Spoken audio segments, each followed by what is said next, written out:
ഇസ്ലാമിയ കോളേജിന്റെയും അനുബന്ധ സ്ഥാപനങ്ങളുടെയും പൂർവ്വ വിദ്യാർത്ഥി സംഗമം മെയ് 11 കുറ്റ്യാടിയിൽ നടക്കും. തലമുറകളുടെ സംഗമം എന്ന പരിപാടിക്ക് കുറ്റ്യാടി കുലിയത്തുൽ ഖുർആൻ ക്യാമ്പസ് വേദിയാകും. 2000-ഓളം ആളുകൾ പങ്കെടുക്കുമെന്ന് സംഘാടകർ പറഞ്ഞു.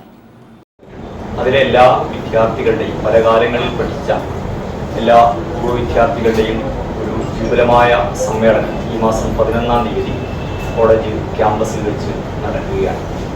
സ്വദേശത്തും വിദേശത്തുമായി ആയിരക്കണക്കിന് പൂർവ്വ വിദ്യാർത്ഥികൾ സ്ഥാപനത്തിലുണ്ട്. അവരുടെ എല്ലാവരുടെയും ഒരു ഒത്തുചേരലാണ് മെയ് 11-ാം തീയതി രാവിലെ മുതൽ വൈകുന്നേരം വരെ കോളേജ് ക്യാമ്പസിൽ നടക്കുന്നത്. പരിപാടി ഉദ്ഘാടനം ചെയ്യുന്നത് IECയുടെ ചെയർമാൻ ജമാഅത്തെ ഇസ്ലാമിയുടെ അസിസ്റ്റന്റ് അമീറുമായ മുഹമ്മദ് അലി സാഹിബാണ്.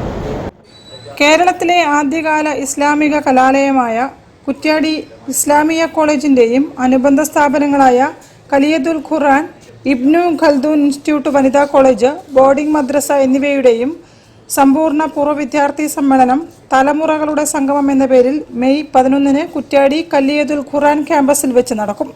മുൻ പ്രിൻസിപ്പാൾമാർ, പൂർവ്വാധ്യാപകർ, ജീവനക്കാർ തുടങ്ങിയവർ സംബന്ധിക്കും. ഉദ്ഘാടന സമ്മേളനം, ഓപ്പൺ ഫോറം, ബാച്ച് സംഗമം, അലുമിനി തിരഞ്ഞെടുപ്പ് എന്നിവയാണ് പ്രധാന സെഷനുകൾ. സ്വാഗതഗാനം, കോൽക്കളി, വട്ടപ്പാട്ട്, പ്രശസ്ത ഗായകൻ നവാസ് പാലരി നയിക്കുന്ന പാട്ടും പറച്ചിലും എന്നിവയും അരങ്ങേറുമെന്നും സ്വാഗത സംഘം ഭാരവാഹികളായ ടി മുഹമ്മദ് വേളം, AK അബ്ദുൽ നാസർ, സുൽത്താൻ നൂറുദ്ദീൻ തുടങ്ങിയവർ വാർത്താ സമ്മേളനത്തിൽ പറഞ്ഞു. News bureau, Kozhikode. Central bay school of ഡിസൈന്റെ ആഭിമുഖ്യത്തിൽ ആർക്കിടെക്ചറൽ സ്പേസ് ഡിസൈനിൽ